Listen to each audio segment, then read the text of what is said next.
पर भारत की ऐतिहासिक जीत 302 रनों से भारत ने श्रीलंका को हराया। भारत की तूफानी गेंदबाजी के आगे श्रीलंका टीम मात्र 55 रनों पर ढेर। विश्व कप में मोहम्मद शमी का ऐतिहासिक कारनामा, भारत के लिए वर्ल्ड कप में सबसे ज्यादा विकेट लेने वाले गेंदबाज बने। श्रीलंका के खिलाफ 5 ओवर में 18 रन देकर झटके 5 विकेट। इंडिया गठबंधन में कांग्रेस पर नीतीश का बड़ा हमला, बोले इंडिया गठबंधन में कोई काम नहीं हो रहा। कांग्रेस 5 राज्यों में चुनाव में व्यस्त। छत्तीसगढ़ चुनाव में पीएम मोदी ने भरी हुंकार, कांकेर में की बड़ी घोषणाएं, भूपेश सरकार पर जमकर बरसे पीएम नरेंद्र मोदी।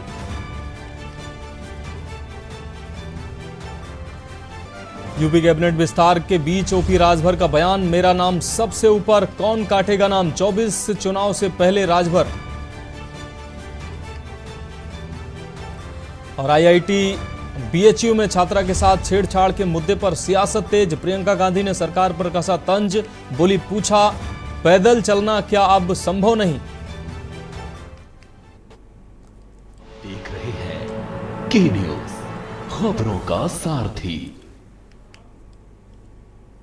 नमस्कार, देश की बात में आपका स्वागत है। मैं हूं मनोज जुमानस। इस बीच दिल्ली से इस वक्त की बड़ी खबर आ रही है। आपको बता दें, सीएम केजरीवाल का बड़ा फैसला सामने आया है। इस वक्त की बड़ी खबर के न्यूज इंडिया पर आपको दिखा रहे हैं। बढ़ते प्रदूषण के कारण दिल्ली के स्कूल बंद किए गए हैं। आपको बता दें, अगले 2 दिनों के लिए स्कूलों को बंद किया गया है। बढ़ते प्रदूषण को वजह मानते हुए स्कूलों को बंद किया गया है। 5वीं तक के सभी स्कूल बंद रखने के आदेश जारी किए गए हैं। तो दिल्ली से इस वक्त की बड़ी खबर, सीएम केजरीवाल का बड़ा फैसला सामने आया है। जिस तरीके से दिल्ली में प्रदूषण की स्थिति बेहद खराब हुई है, बढ़ते प्रदूषण के कारण दिल्ली के स्कूलों को बंद किया गया है। अगले 2 दिनों के लिए स्कूलों को बंद किया गया है। 5वीं तक के सभी स्कूल बंद रखने के आदेश जारी किए गए हैं। आपको बता दें, दिल्ली में प्रदूषण को देखते हुए स्थिति बेहद खराब नजर आ रही है। सीएम केजरीवाल ने इस बीच बड़ा फैसला लिया है। आपको बता दें, 5वीं तक के सभी स्कूलों को बंद रखने का फैसला लिया है। बढ़ते प्रदूषण के कारण दिल्ली के स्कूलों को 2 दिन के लिए फिलहाल बंद रखने का आदेश केजरीवाल सरकार ने दिया है। 5वीं तक के सभी स्कूल बंद रखने के आदेश जारी किए गए हैं। जिस तरीके से प्रदूषण दिल्ली के लिए बड़ी समस्या बना हुआ है, ऐसे में नौनिहालों को, छोटे बच्चों को प्रदूषण से तमाम दिक्कतें हो सकती हैं, जिसको देखते हुए बढ़ते प्रदूषण के कारण दिल्ली के स्कूलों को बंद रखने का फैसला लिया गया है। अगले 2 दिनों के लिए स्कूलों को बंद रखा जाएगा। तो दिल्ली सरकार की तरफ से बड़ा फैसला लिया गया है। 5वीं तक के सभी स्कूल बंद रखने के आदेश दिल्ली सरकार ने जारी किए हैं। इस वक्त की बड़ी खबर दिल्ली से आपको दिखा रहे हैं। सीएम केजरीवाल का यह बड़ा फैसला सामने आया है। बढ़ते प्रदूषण को देखते हुए दिल्ली के स्कूलों को बंद रखने का फैसला किया गया है। फिलहाल अभी ये 2 दिनों के लिए फैसला किया गया है, आगे और भी ये बढ़ सकता है। फिलहाल दिल्ली में प्रदूषण की स्थिति बेहद ही खराब है और खतरनाक स्तर तक दिल्ली में प्रदूषण पहुंच चुका है। तो दिल्ली से इस वक्त की बड़ी और अहम खबर, सीएम केजरीवाल का अहम फैसला सामने आया है।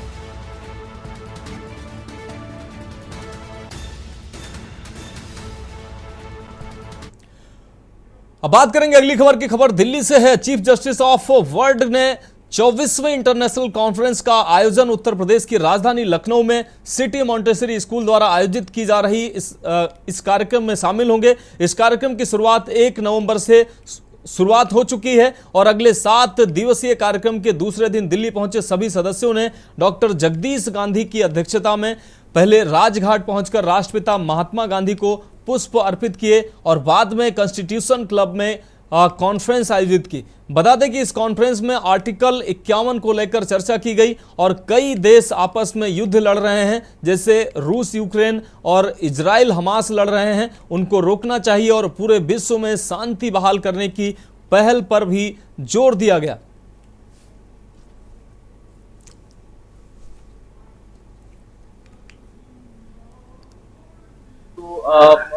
Father of the nation, Mahatma Gandhi ji, what you have to say? There is a global trust deficit all around the world.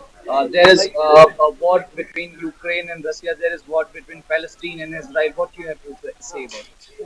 You know, as far as war are concerned, we are very sad because each time that somebody dies somewhere due to wars.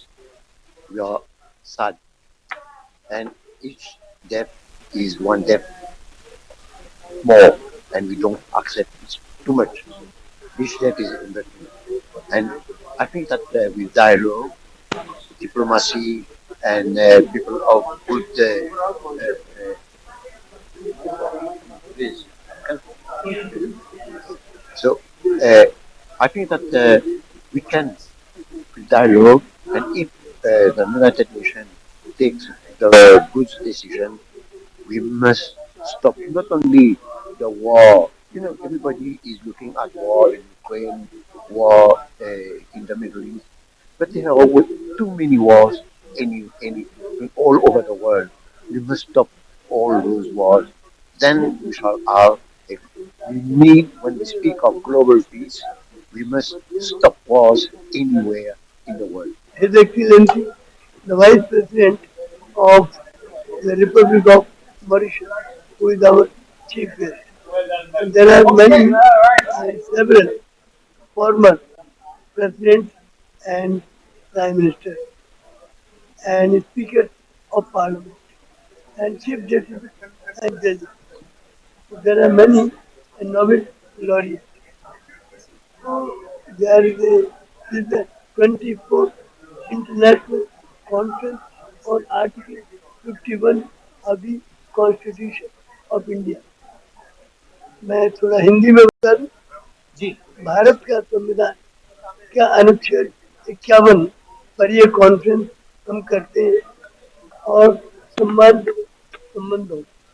Bharat का गणराज्य ये प्रयत्न करेगा सारे विश्व के लिए या कानून हो और सभी राष्ट्र उसका सम्मान करें। भारत का गणराज्य ये प्रयत्न करेगा कि यदि संसार के विभिन्न राष्ट्रों में आपसी मतभेद हो तो उनका निपटारा आर्बिट्रेशन से हो, न कि आर्मी से, न कि युद्धों से, बल्कि वो एक आर्बिट्रेशन से हो। प्रश्न यह है कि आर्बिट्रेशन कौन करे। यूनाइटेड नेशन में 5 veto power, America, China, Russia, France और इंग्लैंड। तो इनमें 5 पावर ब्लॉक्स में यूनाइटेड नेशन बटा हुआ है। इसकी वजह से आज तक कोई फैसला यूनानिमस नहीं हो पाया। अभी आप देखें, इंडिया और पाकिस्तान की 3 लड़ाइयाँ हो चुकी हैं और दुनिया में बहुत लड़ाइयाँ हुई हैं। और अभी 2 वर्षों से लगभग रशिया की और यूक्रेन की लड़ाई चल रही है। अभी भी रिसेंटली 1 महीना भर भी नहीं हुआ, ये शुरू हुई है इजराइल और पैलेस्टाइन लड़ाई। तो यूनाइटेड नेशन एक भी समस्या को हल नहीं कर पाया, किसी को भी। न यूक्रेन की 2 साल से युद्ध चल रहा है लेकिन नहीं कर पाया। तो इसके लिए हमें वर्ल्ड की पार्लियामेंट बनानी हो, वर्ल्ड की गवर्नमेंट बनानी पड़े, वर्ल्ड कोर्ट ऑफ जस्टिस बनाना पड़े।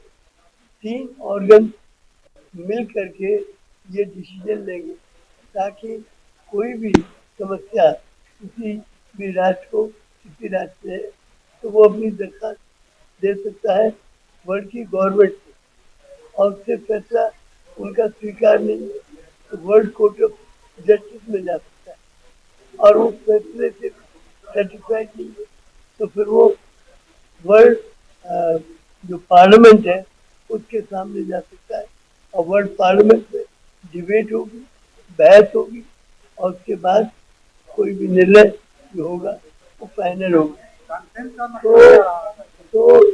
तो आर्बिट्रेशन के लिए 3 ऑर्गन बनाने होंगे। तो चीफ जस्टिस और जजेस लॉ मेकर से हमारा उनसे कहना है कि जजेस में पहले भी जो आए हैं उनमें उन्होंने कहा है वी द जजेस कैन चेंज द रियलिटी, जो वास्तविकता है उसको हम बदल सकते हैं।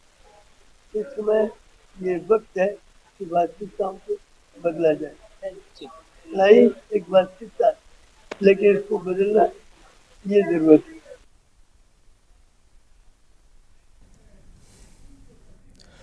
अब खबरें छत्तीसगढ़ से। बलौदाबाजार से अहम खबर सामने आ रही है। आप प्रत्याशी ने नामांकन फॉर्म वापस लिया। आपको बता दें कसडौल विधानसभा से लेखराम साहू ने कराया था नामांकन। आम आदमी पार्टी ने इनको प्रत्याशी बनाया था। विधायक प्रमोद शर्मा के नेतृत्व में नामांकन वापस लिया है। आपको बता दें जोगी कांग्रेस छोड़कर ये आम आदमी पार्टी इन्होंने ज्वाइन किया था। तो प्रमोद शर्मा के नेतृत्व में, प्रमोद शर्मा मौजूदा समय विधायक हैं बलौदाबाजार के, उनके नेतृत्व में ये नामांकन फॉर्म वापस लिया है। इस वक्त ये अहम खबर बलौदाबाजार से आपको दिखा रहे हैं। आप प्रत्याशी ने नामांकन फॉर्म वापस लिया है। कसडोल विधानसभा से लेखराम साहू ने कराया था नामांकन। विधायक प्रमोद शर्मा के नेतृत्व में नामांकन वापस लिया गया। इस वक्त की अहम खबर बलौदाबाजार से आपको दिखा रहे हैं। छत्तीसगढ़ के बलौदाबाजार से जोगी कांग्रेस छोड़ आम आदमी पार्टी ज्वाइन किया था लेखराज साहू ने। तो बलौदाबाजार से इस वक्त की अहम खबर, आप प्रत्याशी ने नामांकन फॉर्म वापस लिया है। इस वक्त की अहम खबर अपने दर्शकों को दिखा रहे हैं। कसडोल विधानसभा से लेखराम साहू ने नामांकन कराया था। आम आदमी पार्टी ने इनको प्रत्याशी बनाया था। आपको बता दें विधायक प्रमोद शर्मा के नेतृत्व में इन्होंने नामांकन वापस लिया है। जोगी कांग्रेस छोड़कर आम आदमी पार्टी ज्वाइन किया था लेखराम साहू ने। इस बीच नामांकन वापस लिया है। बलौदाबाजार से इस वक्त की अहम खबर, आप प्रत्याशी लेखराम साहू ने नामांकन फॉर्म वापस लिया है। तो कसडौल विधानसभा से लेखराम साहू ने नामांकन कराया था। आम आदमी पार्टी ने इनको प्रत्याशी बनाया था और मौजूदा विधायक प्रमोद शर्मा के नेतृत्व में नामांकन वापस लिया है। अब बात करेंगे अगली अहम खबर की। कांग्रेस ने अहिवारा विधानसभा प्रत्याशी के रूप में भिलाई 3 चरोदा नगर पालिका निगम के युवा महापौर निर्मल कोसरे को मैदान में उतारा है। आपको बता दें निर्मल कोसरे का मुकाबला अहिवारा विधानसभा के प्रथम विधायक रह चुके डोमन लाल कोरसेवाड़ा के साथ है। वहीं प्रत्याशी निर्मल कोसरे घर घर गांव-गांव जाकर बीते 5 वर्षों से लगातार 5 वर्षों के कार्यकाल में कांग्रेस के विकास कार्यों को गिनाकर उन्होंने लोगों से अब वो वोट देने की अपील कर रहे हैं। इस दौरान हमारे संवाददाता रवि सोनकर ने खास बातचीत करते हुए कांग्रेस प्रत्याशी निर्मल कोसरे से चुनावी मुद्दों को लेकर बात की। तो चुनावी रणनीतियों को कुछ इस तरह से उन्होंने साझा किया। हमारे साथ है अहिवारा विधानसभा के कांग्रेस के प्रत्याशी निर्मल कोसरे, जो स्वयं भिलाई 3 नगर पालिका के महापौर हैं और वहां के कार्यों को दिखाते हुए यहां पे चुनाव मांग रहे हैं। आइए जानते हैं कि क्या कुछ रणनीतियों को लेकर, क्या कुछ बातों को लेकर वह अहिवारा विधानसभा के लोगों से वह यह चुनाव की अपील कर रहे हैं। सर्वप्रथम तो के न्यूज़ इंडिया के दर्शकों से आपको बहुत बहुत स्वागत है। क्या कुछ मुद्दों को लेकर, क्या कुछ बातों को लेकर आप यहाँ चुनाव लड़ रहे हैं? सबले पहले तोर माध्यम से मैं छत्तीसगढ़ के जनता व अहिवारा के हमार जम्मो भाई बहनी मन ला बहुत बहुत बधाई और शुभकामना देता हूँ। काली छत्तीसगढ़ स्थापना दिवस के 23वां बछर घलो पूरा करे हन। छत्तीसगढ़ में भरोसा के सरकार चलत है। भूपेश बघेल जी के नेतृत्व में 5 साल जो है छत्तीसगढ़ के, चाहे वो किसान हो, चाहे नौजवान हो, चाहे महिला हो, चाहे युवा हो, सबके बारे में सोचिस। एक सती भरोसा के सरकार हमार चलित। फिर से छत्तीसगढ़ में हमार कांग्रेस के सरकार बनाए के मैं निवेदन हमारे अहिवारा के जनता और छत्तीसगढ़ के जनता से करत हूँ। भूपेश बघेल जी जब 2018 में चुनाव लड़िस तो कांग्रेस के घोषणा पत्र में जिन बात कहे रहन, किसान मन के कर्जा माफ, 10 दिन के भीतर कर्जा माफ के वादा रहे, लेकिन 24 घंटा के भीतर भूपेश बघेल जी शपथ लेते पहली काम करे। छत्तीसगढ़ में जो धान के कीमत मिलत है, देश दुनिया में कहीं अतका कीमत छत्तीसगढ़ के अलावा नहीं मिलत है। मोदी जी जगह जगह आते, लेकिन मोदी जी के राज में जो है, जहाँ से वो चुन के आते उत्तर प्रदेश में, वहाँ भी धान की कीमत नहीं है। तो फिर से कांग्रेस के घोषणा पत्र में जिन बड़े बड़े जिन बात है, पहली छत्तीसगढ़ में कांग्रेस के सरकार हम संगवारी मन से अनुरोध करत हन कि बनाओ। पहला काम फिर से जैसे 2018 में किसान मन के कर्जा माफ हो, इस पहला काम किसान मन के कर्जा माफ करे के। दूसरा काम जिन 400 यूनिट के बिजली बिल और साल जन आधा करते हैं, असो 200 यूनिट तक बिजली बिल पूरा माफ रही। संगे संग जतका भी महिला स्व सहायता समूह मन जिन लोन ले है ओकर लोन ला माफ घलो करे जाही। भारत देश के प्रधानमंत्री नरेंद्र मोदी जी का आगमन है, देखो छत्तीसगढ़ में कांग्रेस सरकार जिन भूपेश बघेल है वो किसान के कर्जा माफ करे, तो कांग्रेस किसान मन के, नौजवान मन के बारे में सोचते। देश के मोदी जी आते तेन कुछ गिने चुने उद्योगपति मन के बारे में सोचते। भूपेश बघेल जी जब 9,000 करोड़ छत्तीसगढ़ के किसान मन के कर्जा माफ करे तो भारतीय जनता पार्टी वाले मन के पेट में पीड़ा हो गए। 9,000 करोड़ से ज्यादा के जब अबानी अंदानी के जब कर्जा माफ करे उस समय उनकर मन के मुंह बंद रहे। तो भारतीय जनता पार्टी और कांग्रेस में अतके अंतर है। भारतीय जनता पार्टी उद्योगपति मन के कर्जा माफ करते और छत्तीसगढ़ में हो चाहे देश में हो किसान मन हमार कांग्रेस किसान के कर्जा माफ करते। छत्तीसगढ़ में आप देखत हो कि जहां जहां कांग्रेस के सरकार है हमारे राज्य के कर्मचारी मन ला ओल्ड पेंशन स्कीम दे जाते, लेकिन दिल्ली के सरकार ओल्ड पेंशन नहीं देते। हजारों लाखों के तादाद में दिल्ली में गए रही कि हमारे मन के ओल्ड पेंशन केंद्रीय कर्मचारी मन के मिले, लेकिन मोदी जी केंद्रीय कर्मचारी मन ला ओल्ड पेंशन नहीं दे सके। आज गैस के कीमत कतका है आज फिर पता चले तुहरे मन के माध्यम 100 रुपया बढ़ गए। तो लगातार जिन देश के जनता है ओकर मन के ऊपर महंगाई के मार जिन है ये भाजपा के आय से लगातार होते। एक से छत्तीसगढ़ के जनता से अनुरोध है, भारतीय जनता पार्टी के कथनी और करनी में बहुत अंतर है। किसान मन के साथ पौर साल वादा कर रही इसके 2100 देवो, 15 साल रमन सिंह रही 2100 कहाँ दी जनता आज देखा थे। 300 बोनस के दे के बात कर रही आज 300 बोनस कहाँ है। तो लगातार भारतीय जनता पार्टी के जिन सरकार है देश में जिन सरकार है अब जनता से नाता उकर मन के टूट चुके हैं। भारतीय जनता पार्टी के नरेंद्र मोदी जी कार्यकाल में बता दे हिंदुस्तान में कते जगह बांध बना है, कते जगह कारखाना लगा है। जतका भी कांग्रेस के सरकार में कारखाना बने हैं, उद्योग बने हैं, इकर मन के कामे है, चाहे रेलवे हो चाहे हवाई जहाज हो, ये सब ला प्राइवेट सेक्टर में देना चाहती। यदि प्राइवेट सेक्टर में जाए तो छत्तीसगढ़ और भारत के जनता के साथ का ही तो भाई। अभी नगर नार ला देखे हो, छत्तीसगढ़ में नगर नार है, नगर नार ला घलो प्राइवेट हाथ में दे के प्रयास करत रही से, लेकिन वो छत्तीसगढ़ कांग्रेस के साथी मन के द्वारा नेतृत्व करेगे, आंदोलन करेगे। मुख्यमंत्री घलो लगातार चिट्ठी लिखे और छत्तीसगढ़ के जनता मन के आवाज ला पहली 3 कृषि कानून लाए रही थे, काला कृषि कानून के नाम दे के हमन ओला विरोध करें, जेकर कारण ओला वापस ले गए। भारतीय जनता पार्टी की ही मोदी जी हरे। मोदी जी मैं पूछना चाहता हूँ, 70 साल कांग्रेस के राज के रोना रो थे, तोर राज में 2000 के नोट बनाए रहे, आज 2000 के नोट घलोक न दा थे। तो तोर बनाए नोट में जब तोर विश्वास नहीं है तो हिंदुस्तान के जनता का विश्वास रही। तो ये थे हमारे साथ विधानसभा के अधिकृत कांग्रेस के प्रत्याशी निर्मल कोसरे जी, जिनसे हमने जाना कि क्या कुछ रणनीतियों को लेकर, क्या कुछ बातों को लेकर वह चुनाव लड़ रहे हैं। कैमरा पर्सन राज यादव के साथ रवि कुमार सोनकर के न्यूज अहिवारा।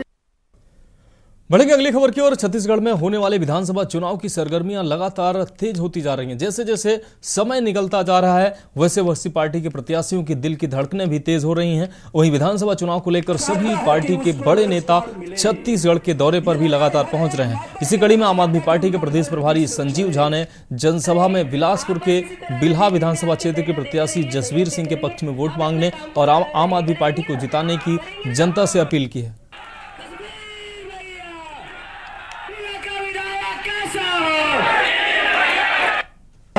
भी लग सकता है ये देखिए, विकास तो हुआ नहीं है। हमारे यहाँ 4 इंडस्ट्रियल एरिया हैं, तिफरा, सिरगिट्टी, सिलपहरी, दगोरी, पर फिर भी रोजगार मुहैया नहीं हुआ है। शिक्षा को देखो तो वो भी ध्वस्त है। स्वास्थ्य सेवाएं 50 बेड अस्पताल एक बना है, हम उसको 100 बेड तक करेंगे, लेकिन अभी भी वहाँ एक्सरे ऑपरेटर नहीं मिलता, कभी दवाई नहीं मिलती।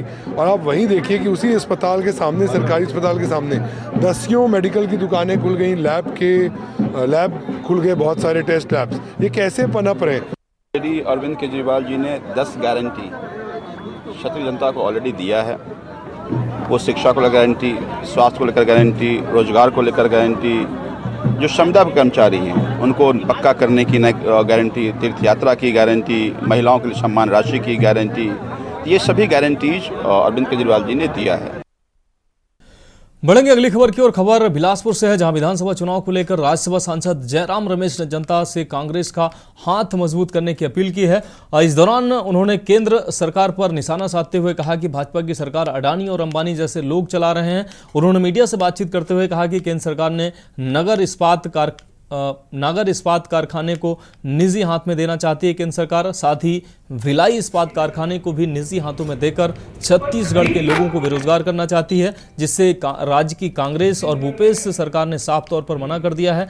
और कांग्रेस आम आदमी की सरकार है, कांग्रेस सरकार ने जो वादा किया है उसे पूरा किया है। और इस बार कांग्रेस की सरकार बनी तो लोगों को गैस सिलेंडर में 500 रुपए की सब्सिडी दी जाएगी, साथ ही 200 यूनिट फ्री बिजली दी जाएगी।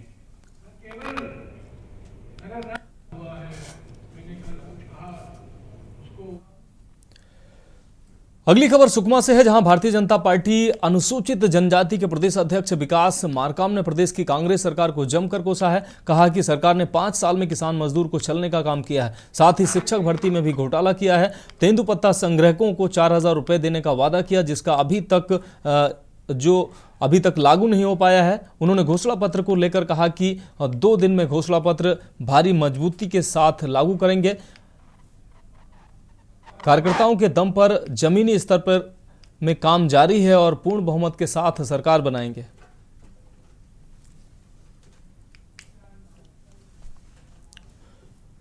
बढ़ेंगे अगली खबर की और खबर कोरिया से है, जहां ग्राम पंचायत पटना में वैकुंठपुर विधायक प्रत्याशी अंबिका सिंहदेव के पक्ष में विधानसभा अध्यक्ष चरणदास महंत और कोरबा सांसद ज्योतिष्ना महंत ने जनसभा करके समर्थन जुटाया। ज्योतिष्ना महंत व चरणदास महंत ने सभा को संबोधित करते हुए कहा कि छत्तीसगढ़ में कांग्रेस की सरकार फिर से बनती है तो घोषणा पत्र के मुताबिक सबसे पहले किसानों का कर्ज माफ होगा, गैस सिलेंडर में 500 रुपए की सब्सिडी दी जाएगी, इसके अलावा 200 यूनिट बिजली भी फ्री दी जाएगी।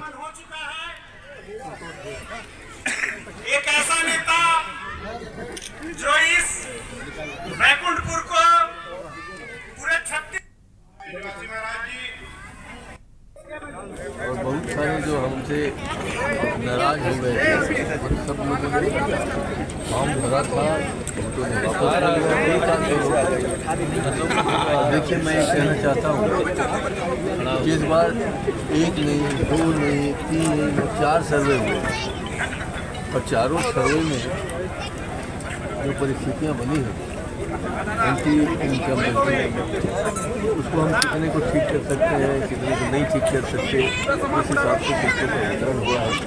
ये छोटी मोटी बात नहीं है कि कांग्रेस की सरकार है, हमारी सरकार है, हम 22 विधायकों को काट के खुश थोड़ी हैं, हमको दुख है, मगर हम उन सभी साथियों को कहना चाहते हैं, बोले भी हैं कि आने वाले दिनों में हमारी सरकार बनेगी।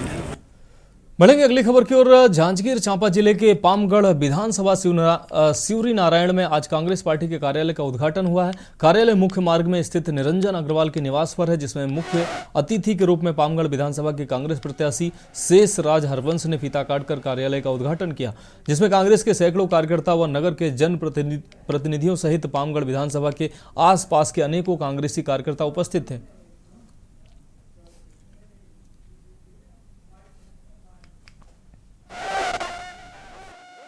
संगठन का, और चूंकि 2 ब्लॉक है हमारे पास, नवागढ़ और पामगढ़, तो पामगढ़ में तो खुल चुका है मेन कार्यालय, लेकिन यहाँ भी हमको पूरे अपने 66 बूथ को देखना है और हमारे पास 3 जोन है, 12 सेक्टर है, तो एक सेंटर जगह सिवरी नारायण नगर पंचायत में खोलना अनिवार्य था। तो हमारे संगठन ने, सिवरी नारायण संगठन ने, नवागढ़ संगठन ने सब मिल के कार्यालय का ओपनिंग किया है। लोगों द्वारा रिस्पांस ये मिल रहा है कि जनता बहुत ज़्यादा समर्थन कर रही है कि 5 साल कांग्रेस सरकार ने जो कार्य किया और जो जनहित कार्य किया और जनता के हर एक वर्ग को, हर एक व्यक्ति को उसका लाभ मिला है, तो जनता में बहुत ज़्यादा उत्साह है कांग्रेस को लेके। जय जोहार संगवारी हो। पहली तो मैं हमार कांग्रेस पार्टी का बहुत बहुत धन्यवाद करना चाहता हूँ कि हमार कमेटी है, हमारे ऐसा लोकप्रिय प्रत्याशी चुने हैं जो चर्चित चेहरा है। ऐसे नहीं है कि हमार प्रत्याशी ला जानत नहीं है, हमार प्रत्याशी हमारे से लगातार आज 10 साल से जुड़े हुए हैं और हर कोई के सुख दुख में आते जाते। बहुत ही अच्छा व्यवहार के, बहुत बढ़िया सरल व्यक्तित्व के हमारे प्रत्याशी है और निश्चित ही कांग्रेस पार्टी इधर विजयी हो ही।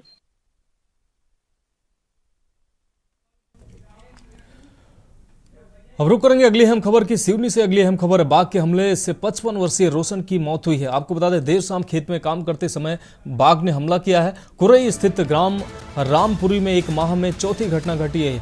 घटना से गुस्साए ग्रामीणों ने वन क्षेत्र में हंगामा किया है। इस वक्त की अहम खबर आपको दिखा रहे हैं। देर शाम खेत में काम करते समय बाघ ने हमला किया है। कुरई स्थित ग्राम रामपुरी में 1 माह में ये चौथी घटना है। इस वक्त की अहम खबर आपको दिखा रहे हैं। घटना से गुस्साए ग्रामीणों ने वन क्षेत्र में हंगामा किया है।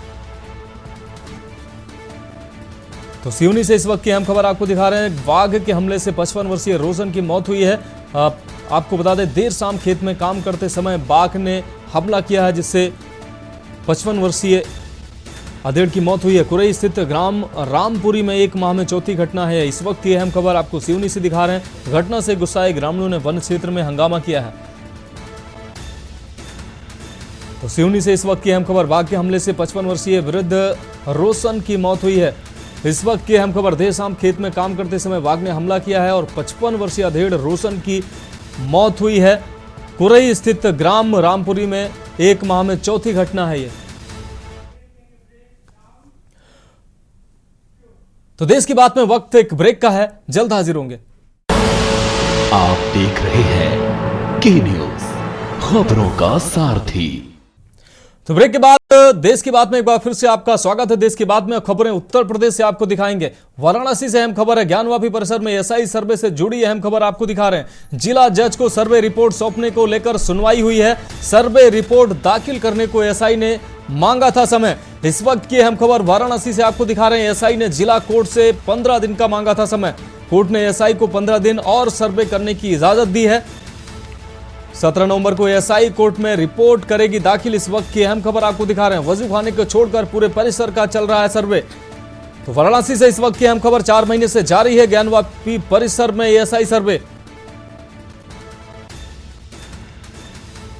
तो वाराणसी से इस वक्त की अहम खबर, वजू खाने को छोड़कर यह सर्वे चल रहा है, 4 महीने से जारी है ज्ञानवापी में एएसआई सर्वे। अब बात करेंगे अगली अहम खबर की। आगरा इटावा सांसद प्रोफेसर रामशंकर कठेरिया को मिली है राहत। आपको बता दें, टोरेंट कर्मचारी से मारपीट में जिला अदालत ने बरी किया है। एमपी एमएलए कोर्ट ने सुनाई थी 2 साल की सजा। तो 2 साल कैद की सजा सुनाई थी, जिसके बाद सजा के खिलाफ सांसद जिला अदालत पहुंचे थे। 16 नवंबर 2011 में दर्ज हुआ था मारपीट का मामला। इस वक्त की अहम खबर आपको दिखा रहे हैं। इटावा सांसद प्रोफेसर रामशंकर कठेरिया को राहत मिली है। टोरेंट कर्मचारी से मारपीट में जिला अदालत ने बरी किया है सांसद रामशंकर कठेरिया को। एमपी एमएलए कोर्ट ने सुनाई थी 2 साल कैद की सजा। तो इटावा से सांसद रामशंकर कठेरिया को बड़ी राहत मिली है। एमपी एमएलए कोर्ट ने 2 साल की सजा सुनाई थी। अब इस सजा के खिलाफ अपील की थी सांसद ने, जिसमें अब बरी किया गया है। तो रामशंकर कठेरिया को बड़ी राहत मिली है। अगली अहम खबर लखनऊ से है, जहां पूर्व उप मुख्यमंत्री राज्यसभा सांसद दिनेश शर्मा राजधानी लखनऊ के कश्मीरी मोहल्ला म्यूनिसिपल गर्ल्स इंटर कॉलेज, आपको बता दें लखनऊ मेयर सुषमा खरकवाल भी इस दौरान मौजूद रहीं। लखनऊ में नगर निगम कन्या इंटर कॉलेज कश्मीरी मोहल्ला में पेटीएम फाउंडेशन एवं म्यूनिसिपल कॉर्पोरेशन के संयुक्त तत्वाधान में लैपटॉप वितरण किया गया। कार्यक्रम में मुख्य अतिथि के रूप में पूर्व उप मुख्यमंत्री व मौजूदा राज्यसभा सांसद दिनेश शर्मा छात्राओं को लैपटॉप वितरित करते नजर आए। उप मुख्यमंत्री दिनेश शर्मा ने कहा कि हमारी सरकार इंटर व डिग्री कॉलेज में लैपटॉप बच्चों को दे रही है। पेटीएम फाउंडेशन द्वारा 150 लैपटॉप दिए जा रहे हैं। वहीं राज्यसभा सांसद दिनेश शर्मा ने कहा कि 1 करोड़ 25 लाख रुपए सांसद निधि से दिए हैं। साथ ही बच्चों के उज्जवल भविष्य की कामना भी की है।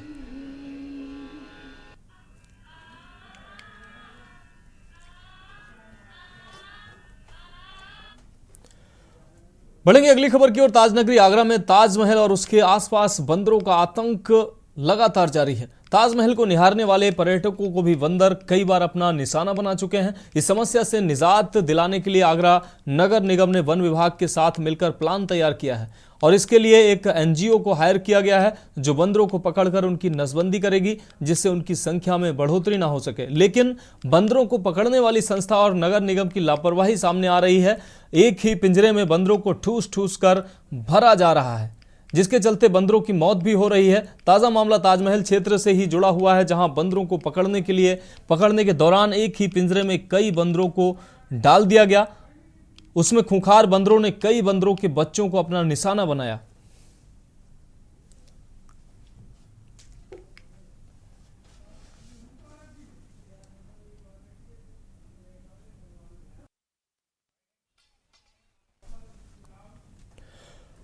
बढ़ेंगे अगली खबर की ओर। मामला बछरावा थाना क्षेत्र के अंतर्गत हरदोई शारदा नहर के पास का है, जहां देर रात पुलिस चेकिंग के दौरान बदमाशों और पुलिस की मुठभेड़ हो गई। कार सवार बदमाशों और पुलिस पर फायरिंग की कार सवार बदमाशों ने। पुलिस की जवाबी फायरिंग में 3 बदमाशों को गोली लगी है। आपको बता दें, तीनों बदमाशों को इलाज के लिए अस्पताल में भर्ती कराया गया है।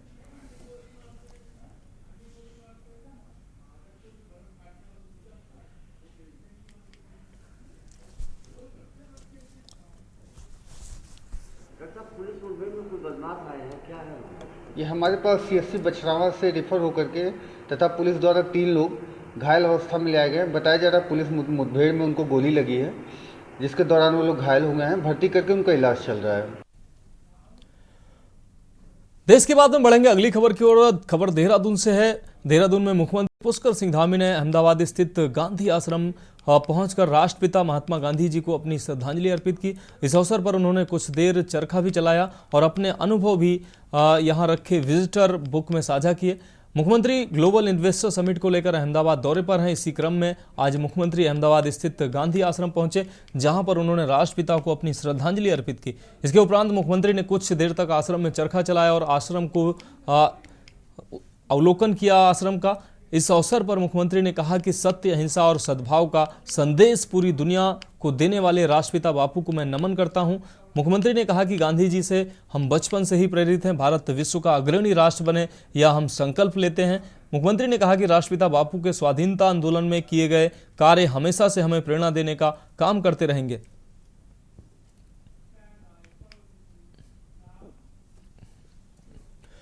रुक करेंगे अगली खबर का। उत्तराखंड में अटल उत्कृष्ट विद्यालय का इस बार बेहतर रिजल्ट आया है। आपको बता दें कि तत्कालीन मुख्यमंत्री त्रिवेंद्र सिंह रावत एवं पूर्व शिक्षा मंत्री अरविंद पांडे ने गरीब बच्चों को अच्छी इंग्लिश पढ़ाने के लिए लगभग 189 अटल उत्कृष्ट CBSE स्कूल बनाए थे। लेकिन प्रथम सत्र में पूरे उत्तराखंड में परीक्षा परिणाम बहुत ही संतोषजनक नहीं था, जिसके कारण पूरे उत्तराखंड में चर्चा के विषय बना था। इसी विषय को लेकर पूरे उत्तराखंड में चर्चा हो रही थी कि कभी भी अटल उत्कृष्ट विद्यालय बंद हो सकते हैं, क्योंकि करोड़ों की लागत से विद्यालय खोले गए थे, लेकिन संतोषजनक रिजल्ट नहीं दे पा रहे हैं।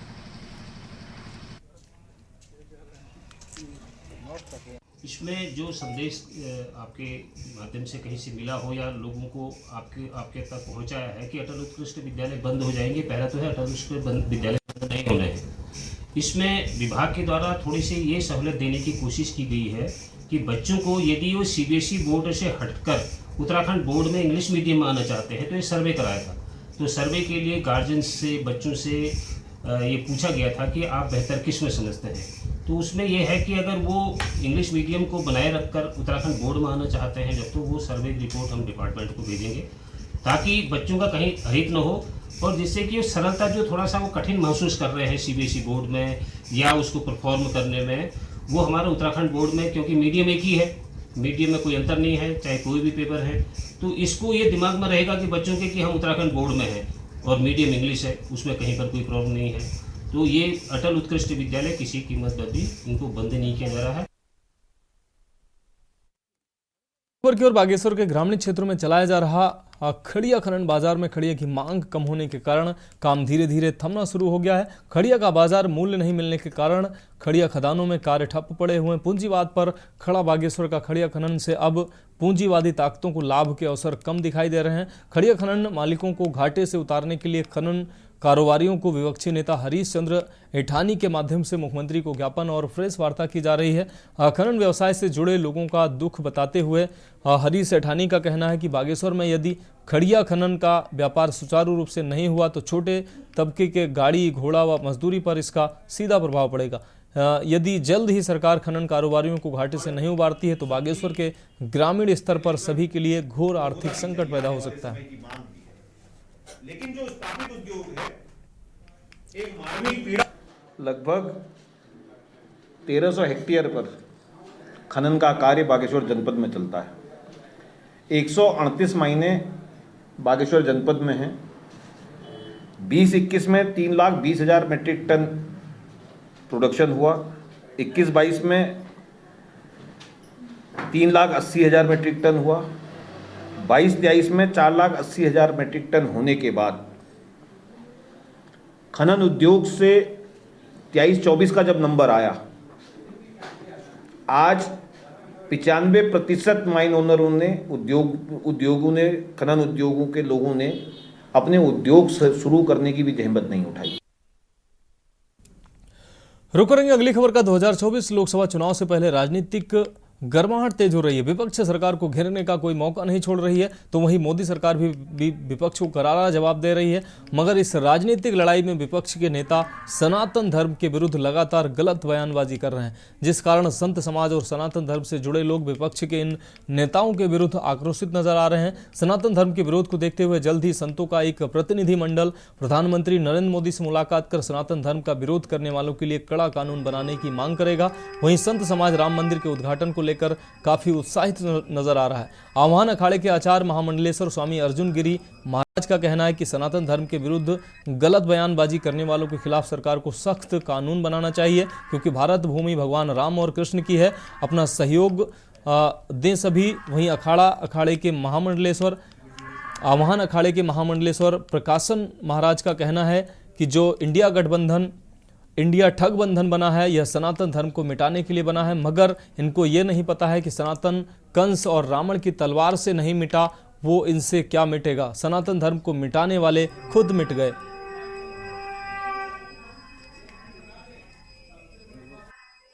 हम लोग के जीवन का सबसे सुखद क्षण है जब उनकी आधारशिला रखी गई।